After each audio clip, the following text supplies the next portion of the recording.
Our first speaker that I'll introduce, Jan Demirel, is the leading Cyberwise ICS cybersecurity team. He's running that organization. Some of you may recognize it as a former name of BizNet. That is the name of the organization way back when we first met at, I believe it was the ICS Summit in Orlando in person. So I've had an opportunity to know Jan for a number of years.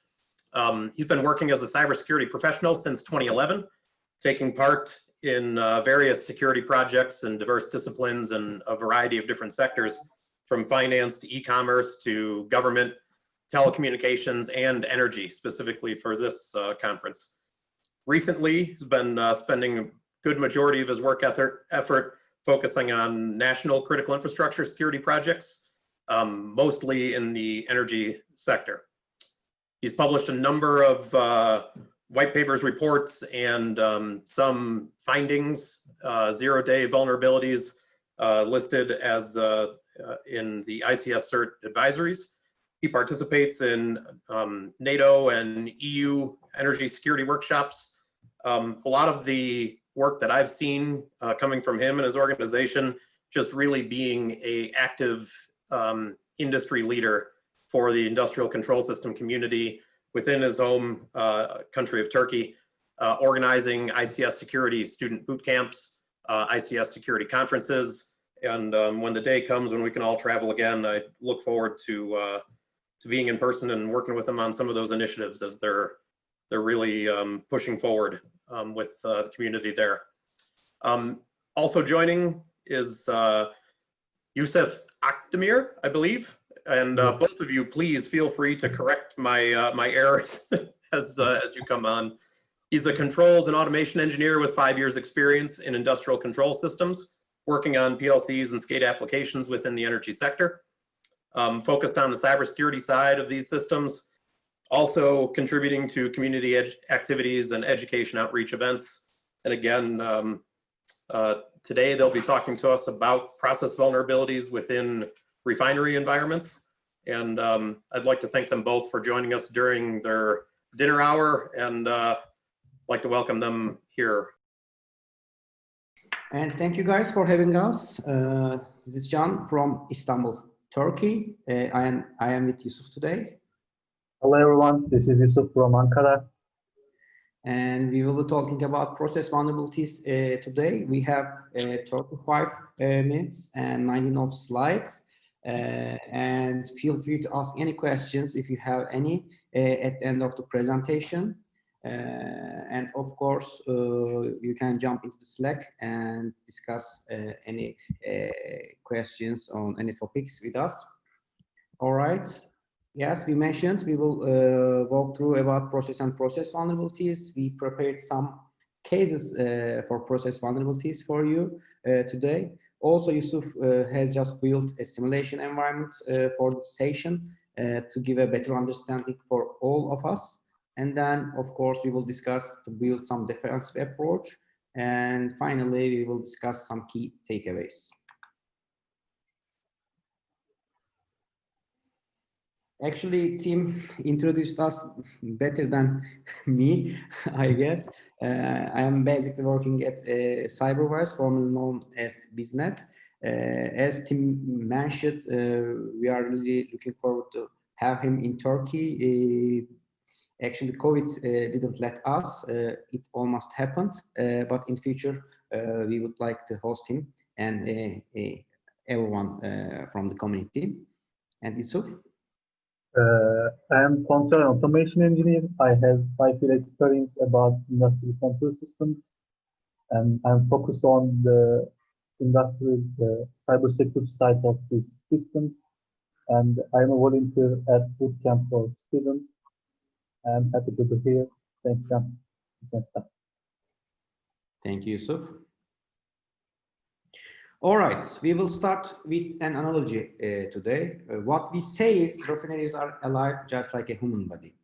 So we have some kind of interconnected process in our body. It's exactly the same for refineries, actually. The interconnected process in our body that makes us up and running.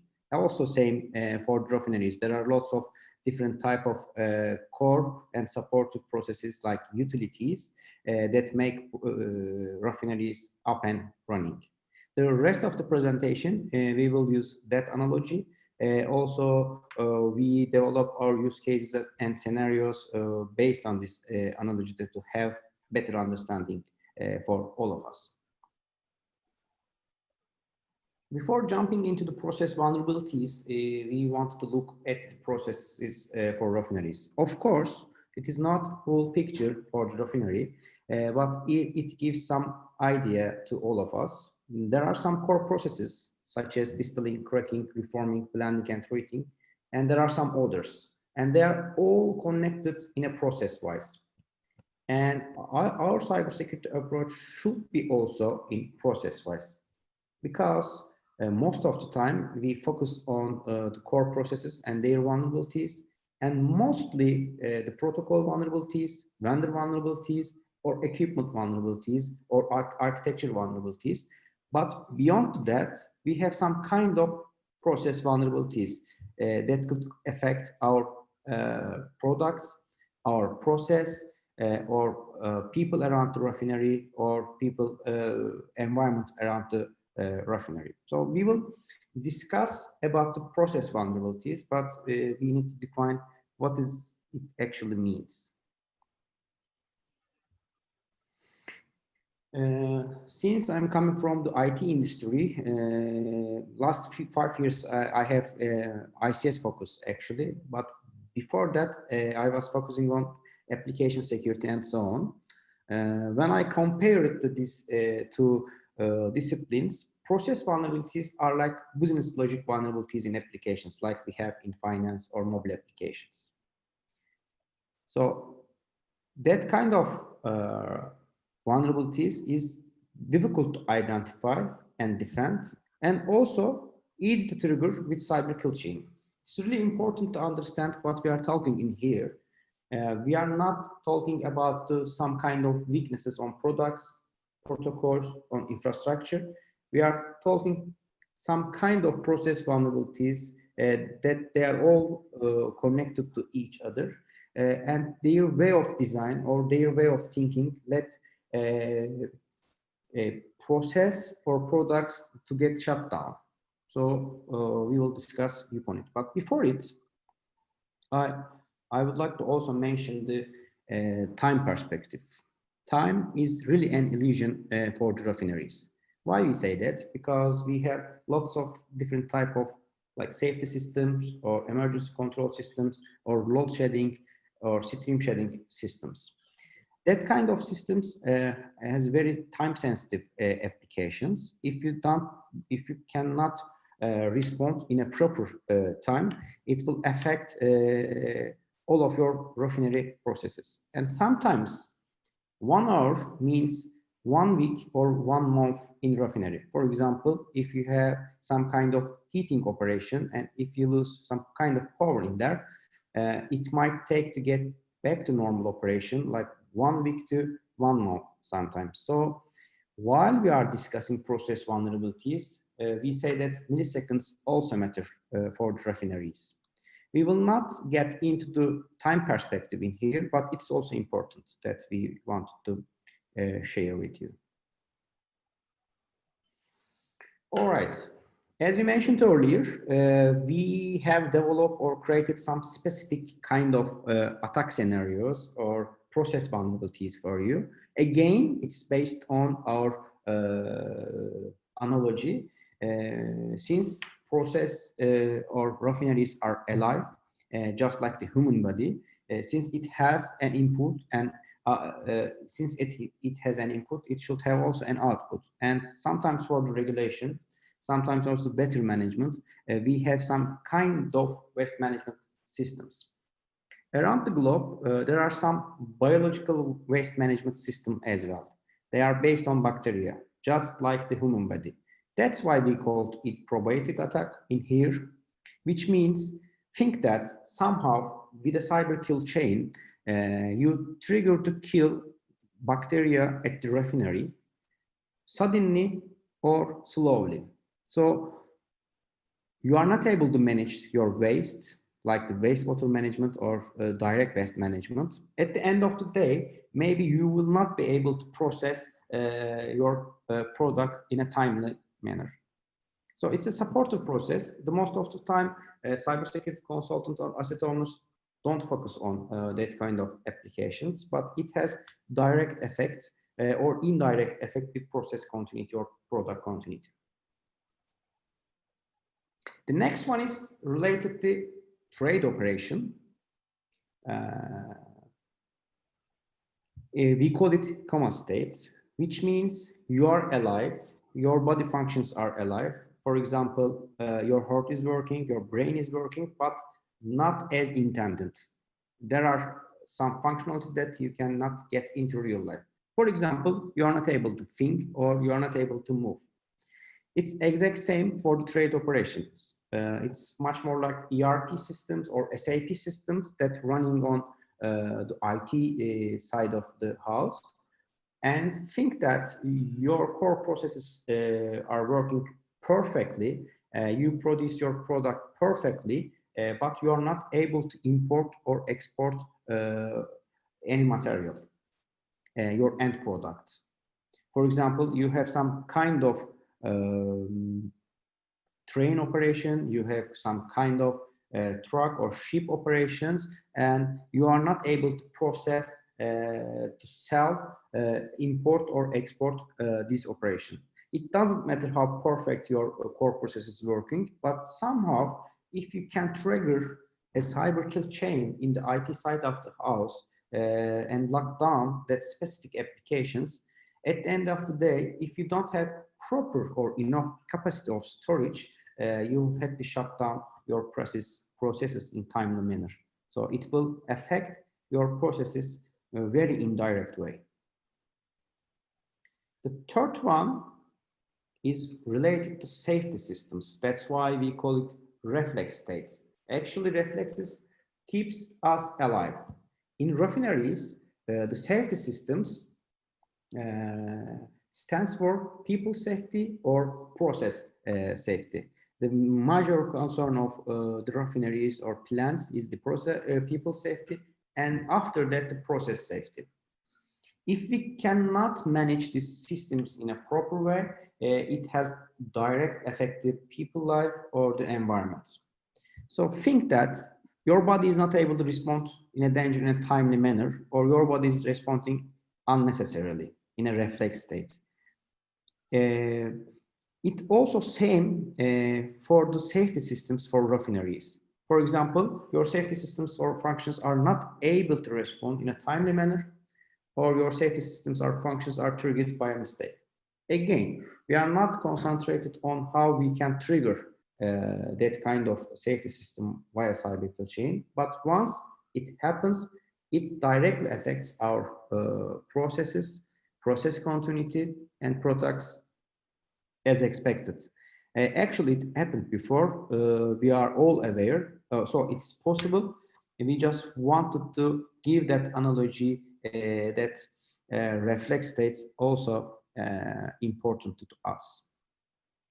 The next and final one is load shedding system. Actually, Yusuf built a lab environment based on the load shedding system, and we call it body shock attack based on our analogy again.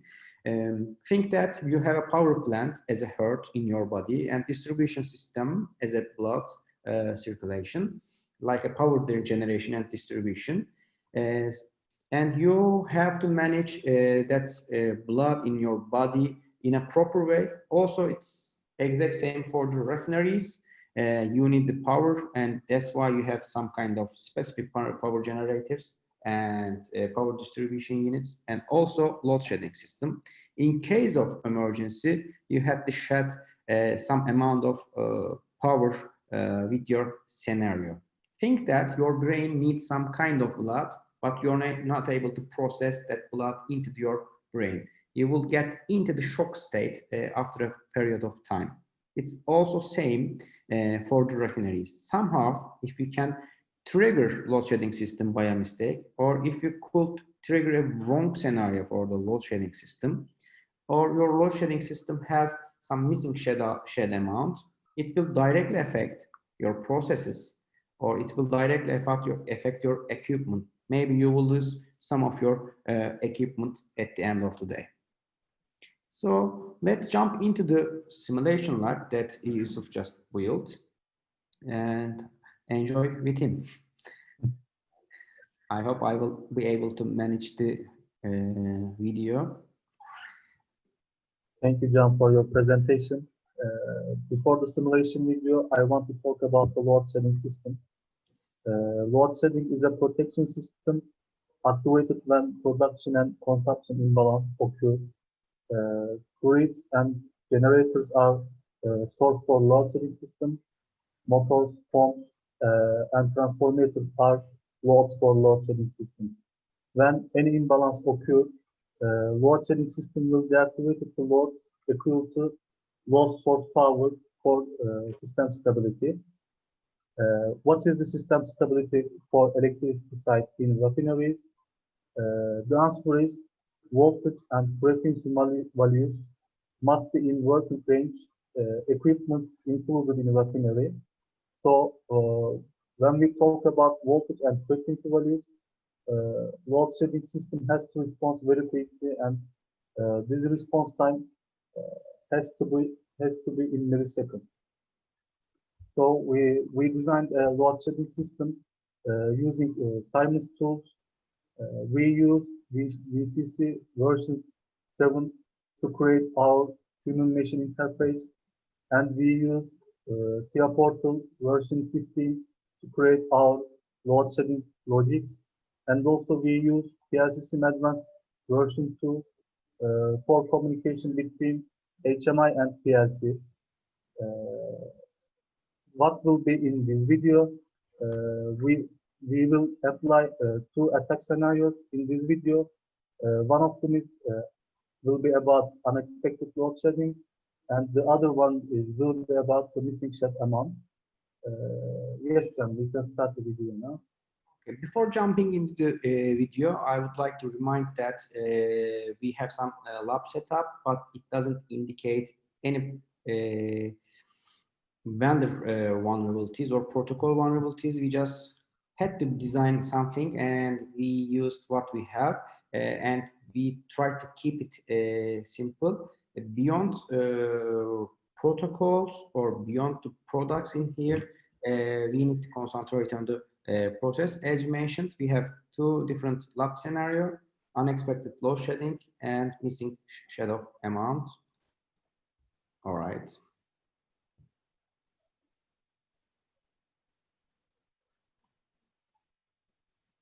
We have two virtual machines for our simulation. We use VCC for visualization, and we use it to create our load shedding screen at first virtual machine. And at second virtual machine, we use TIA Portal to create our load shedding scenarios, and we have an interface to apply our attack scenario at second virtual machine. This is our attack tools to apply our attack scenarios, and this is our TIA Portal interface.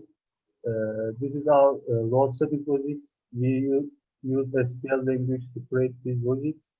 This is main cycle for PLC. It has a Modbus server block, and it has a function block containing input and output for load shedding system. Also, we use the Modbus TCP/IP protocol for communication VCC and PLC. We defined the Modbus signals for VCC in this graph. You can see the addresses, quality code, and the name of the signals in this graph. We designed a simple single line for our simulation. We have two different voltage levels for simulation. Red one is high voltage level, and it is great for us for simulation. The blue one is the medium voltage level, and it is the refinery main electric distribution bus bar for our simulation. Also, we have three generators. Two of them are steam turbine, and one of them is gas turbine. Also, we have three loads, and these loads have priority class to shed, L1 loads are the first priority to check. L3 loads are the last priority to check. You can think the L1 nodes like tank field or petroleum transform process in a refinery, and you can think the L3 loads like a important process in refinery, like hydrocracker, PHP, CCR process in a refinery. We have 4 incoming circuit breaker and 1 coupling circuit breaker. Our designed load shedding system is based on scenarios, and we create 6 scenarios using this circuit breaker position. If circuit breaker 1, 2, and 5 are energized, scenario 1 will be active. If circuit breaker 1, 2, 3, and 4 are energized, scenario 2 will be active. And the other scenarios are island mode scenarios. You can see the current value of circuit breaker in this function block. I can write and read the values to this function block using our HMI. In the normal process conditions in a refinery, when scenario 1 is active, only CD1, 2, and 5 trip will be triggered the load shedding system. There is a load flow from busbar A to busbar B, and refinery is connected to grid from to CB2. In this case, when I send trip CB5, load shedding will be triggered, and L1 and L2 loads will be deactivated by load shedding system, because the main busbar B will be in island mode, and busbar A will be connected to grid. Okay, we will try it now. I will send the trip CB5. Now load shedding is triggered, and right side of the screen you can see the trip sends to L1 and L2 loads. The normal conditions, load shedding must work like that. It's working properly. Now to apply our attack scenarios, I will go back to the normal conditions of refinery. I reset the signals. I reset the trip signals, and I reset the load shedding. It is ready to apply our attack scenarios now. Yes, Can, we can jump into the second video. All right, just a second. This one, right? Okay, okay, it is our attack tool. Is it frozen? Yes, it's frozen. I think. It's first video. Okay, Murphy will happen at the end of the day. I'm not able to. Okay, it's working now.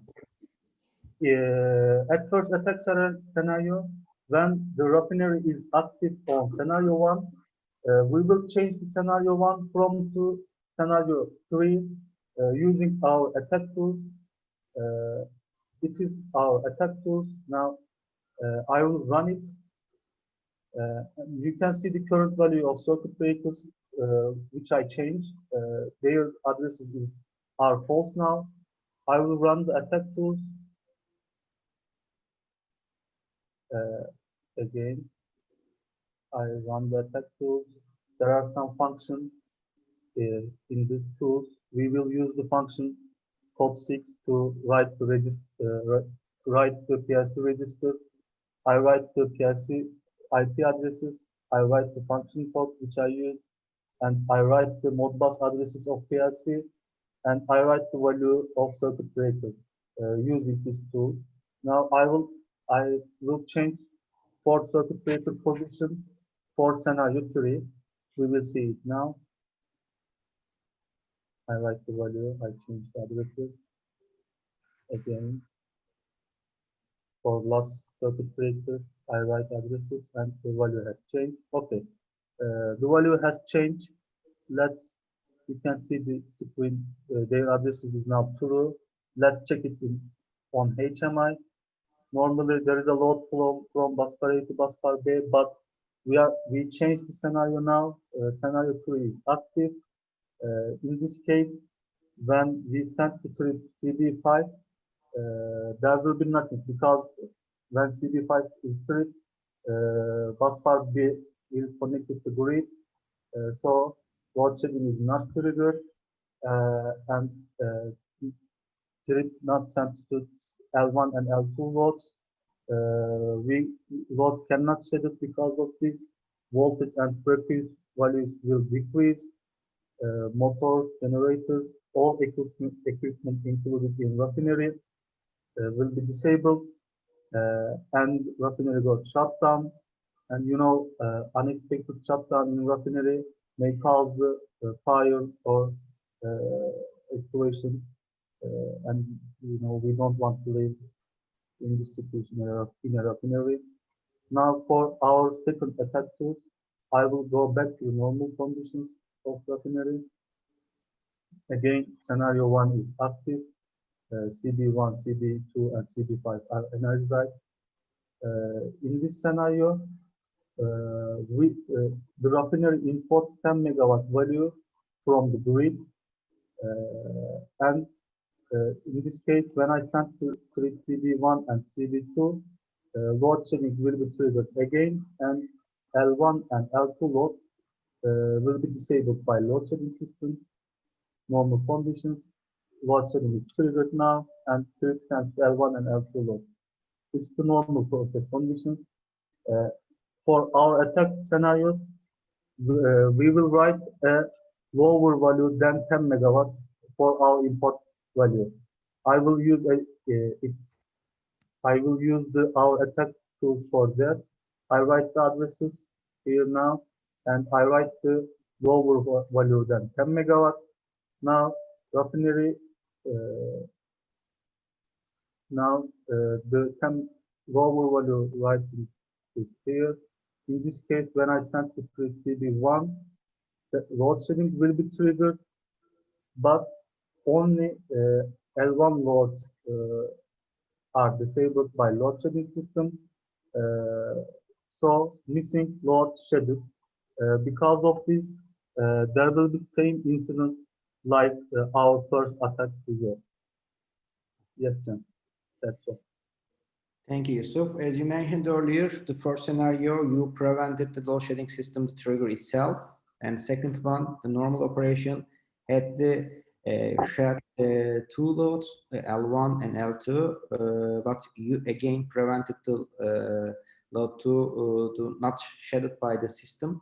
Actually, yes, they had to be shedded, but you prevented it with the protocol attack. Again, we are not concentrated on the protocol or product vulnerabilities. If somehow you are able to trigger that kind of attacks, you don't have to get into hydrocracker or different type of core DCS. For example, most of the time attackers in refineries concentrate on Yokogawa or Honeywell based on vulnerabilities or processes. But at the end of the day, if you don't have proper energy, they will lose their productivity, and maybe there will be fire, explosion, and other unwanted situation that we don't want to see in a refinery. Yes, all right. Thank you. Let's discuss the defensive approach. So most of the audience probably would ask, what is in it for me, and what can I do with this information tomorrow? We will try to keep it simple.